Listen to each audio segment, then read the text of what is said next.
We support House Bill 355! Your Mandatory PhilHealth for OFW! Bakit ang panawagan ng ating mga OFWs ay no to mandatory PhilHealth contribution? Ano kaya ang kanilang mga dahilan? Ito ang pag-uusapan natin ngayong topic sa Kapihan with my sis.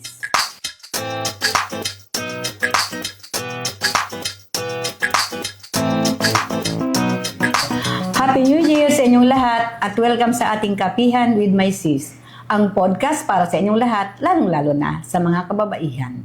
Ako si Teng. At ako po si Danica. Happy New Year sa ating mga viewers at Happy New Year din po sa iyo, Miss Teng. Happy New Year din, Danica. Alam mo ba na bumalik na sa ang mga kongresista sa kanilang trabaho? At inaabangan natin ngayon at ng mga milyones na OFWs ang pagtalakay sa HB 6355. Hindi po ba yan yung para palitan ng PhilHealth contribution ng mga OFWs from mandatory to voluntary? Yes, yan nga, Danica. Alam mo ba na si Kong Laila de Lima ang principal author ng bill na yan? At ang nakakatuwa, sumama pa sa kanya si Kong Clizel Lagman at Kakabagaw as co-authors. Ayan, may bote silang tatlo. Ang ganda nila, no? Sila po yung tinatawag na LP Tres Marias. Oo nga, at tamang-tama ang tawag sa kanilang LP Tres Marias, di ba? Actually, ang PhilHealth contribution ay ginawang mandatory para sa mga OFWs noong panahon ni former President Duterte. Ang hindi niya naintindihan ay hindi ito nakakatulong sa mga ating mga OFWs. Tama po. Kasi sabi po ng ibang OFWs ay hindi nila kailangan ng PhilHealth dahil meron silang health insurance na provided ng kanilang employers. Ang issue po kasi sa mandatory PhilHealth contribution ay hindi lang to usaping healthcare Usapin din ito para sa choice at fairness para sa ating mga OFWs. Tama, at hindi lang yan ang dahilan kung bakit dapat voluntary at hindi mandatory ang PhilHealth contribution. Tinanong ng ating correspondent sa Hong Kong na si Tess Ulieta, ang isang OFW leader, kung bakit, at ito ang sabi niya. Your thoughts po about mandatory PhilHealth contribution? Ay, naku, ayaw namin yan. No, alam mo yung mandatory PhilHealth, nung una pa lang na lumabas na yung patakaran at isinabatas niya yan, nilabanan na natin yan as early as 2019 yung pinablicize, no? Although na ipasa na yung batas earlier. At noon pa lang, sinabi na natin, hindi natin pinapakinabangan ang PhilHealth dito sa labas ng bansa. Ang mga family members natin sa Pilipinas are also required na magka-PhilHealth, so meron na silang coverage. Pangatlo, yun ding PhilHealth na yan, hindi naman tayo kagaya sa Pilipinas ng mga manggagawa na shared ng employer at ng employee. Dito tayo lahat ang babayan. Solo natin. Pangapat, ginawa nilang yung base sa sahod, yung contribution o yung membership, unlike before na 2,400 pesos the whole year na. Ngayon, habang lumalaki ang kita mo, lumalaki yung contribution mo. Narinig mo na ba yung apat na dahilan na binanggit ni Eman? Yung una na pag-usapan na natin. Yes, ito nga po yung pangalawang point niya na kung ang asawa ng OFW ay empleyado na sa Pilipinas, automatic na po na PhilHealth member siya. So kasama na rin po doon yung mga anak. Kaya hindi rin po talaga malinaw kung sino ang pinoprotektahan ng mandatory contribution ng mga OFWs. Ang point 3 naman ni Eman ay sabi niya, ay para silang self-employed kasi sila ang nagbabayad ng share ng employer at ng shared nila. At yun ay napakabigat sa kanila kasi maliit lang naman ang kita nila. At alam mo ba, kinausap pala ng gobyerno natin ang mga employers ng OFWs na kung pwedeng sila ang mag-shoulder ng Philippine contribution pero ayaw nila dahil sila na ang nagbabayad ng medical insurance ng mga OFWs. Maganda din po yung last point niya na ang problema sa salary-based PhilHealth contribution ay hindi lang kasi po ito mabigat Kasi tataas yung sahod, tataas din po yung contribution nila. Di tulad po nung araw na merong fix silang binabayaran na 2,400 pesos per year ang contribution nila. Ang sarap ng kwentuhan natin, Danica, pero magkape muna tayo. Ako din po, Miss Ting. Nakakamiss din po pala magkape dito, no? Of course, hindi masarap ang kwentuhan pag walang kape, di ba? Opo, masarap talaga ang kape sa kwentuhan. At habang nagkakape, pumunta muna tayo sa Manay Lailas Corner para marinig natin ang sabi niya tungkol dito.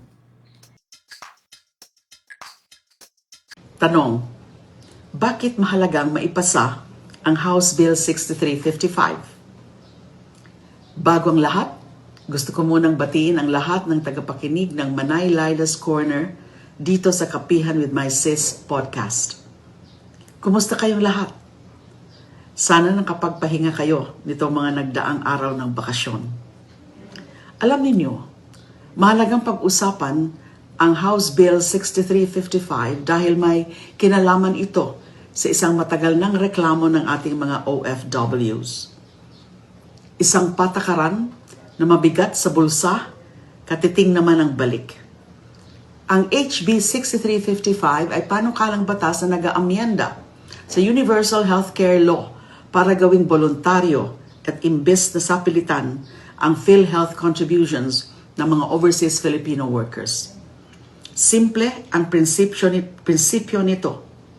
Dapat umayon ang batas sa aktwal na kalagayan ng mamamayan. Sa kasalukuyan, itunuturing na direct contributors ang mga OFW. Ibig sabihin, obligado silang magbayad ng PhilHealth kahit nagtatrabaho at naninirahan sila sa ibang bansa, kahit limitado o halos wala silang access sa mga serbisyong PhilHealth dito sa Pilipinas. Sa paglipas ng mga taon, tuloy-tuloy ding tumaas ang premium rates.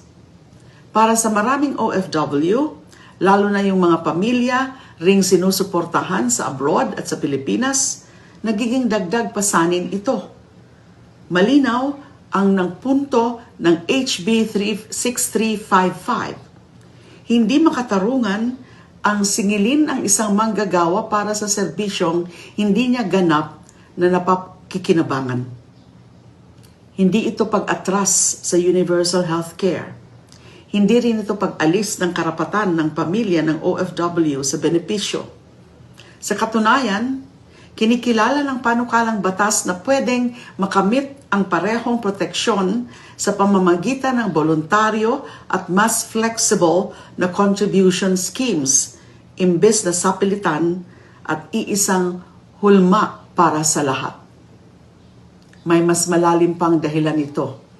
Matagal nang kinikilala ng batas sa mga OFW bilang haligi ng ekonomiya. Sa pamamagitan ng kanilang remittances, napapatatag ang piso, napapalakas ang pagkonsumo, at naitutulak ang paglago ng ekonomiya. Pero sa kabila nito, madalas na sila ang unang pumapasan sa mga patakarang hindi isinasalang-alang ang kanilang tunay na kalagayan sa ibang bansa. Kaya mahalaga ang HB 6355 dahil usapin ito ng fairness at sound public policy.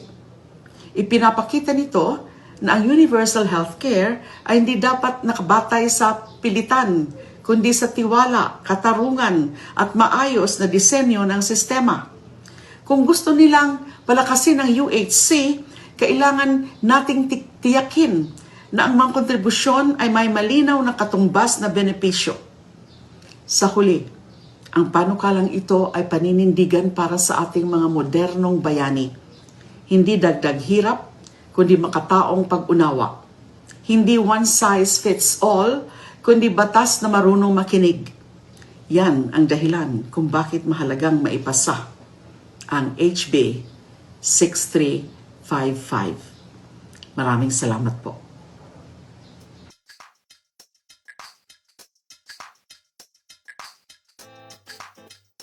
Kaya tama si Kong Laila na isinulat niya ang bill na ito.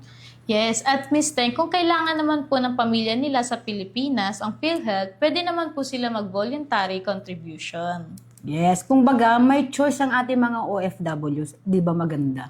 Kaya nga dapat po ipasa ito ng Congress. Linawin lang po natin na ang bill na to ay hindi sinasabi na alisin ang PhilHealth para sa mga OFWs. Ang sinasabi lang po nito ay bigyan ng choice ang ating mga OFWs. Para sa Bagong Pilipinas, nananawagan po kami kay Representative Ciriaco Gatto Jr. ng Batanes. Sana po suportahan ang House Bill 6355 ni Kong Laila de Lima na amyendahan ang mandatory PhilHealth contributions ng mga OFWs from mandatory to voluntary. Maraming salamat, sir. Inaasahan po namin ang inyong suporta na maaprobahan agad ang batas na ito. Tess Ulieta po, isang overseas Filipino worker dito sa Hong Kong. Maraming salamat po. Mabuhay ang Pilipinas. Wow, perfect ang panawagan ni Tess Ulieta at nakaka-proud talaga siya. And with that, maraming salamat sa inyong panonood. Thank you at kita-kits po ulit tayo Sa susunod na Kapihan with my sis. We support House Peace, Peace is right fight. No, the mandatory quickness, no OFW. Libre pa para pag-usapan yung mga bagay na di mo lubos maunawaan. Ano na nga bang bago sa mundo ng politika? Talakayin at isingin ng mga utak na lutang na tila walang alam kung ba't hanggang ngayon may mga sikmuran kung nakalam. Tama lang ba ang tao o maling pamamalakad? Suriin natin ang mga punto na nakalatag. Sari-saring issue sa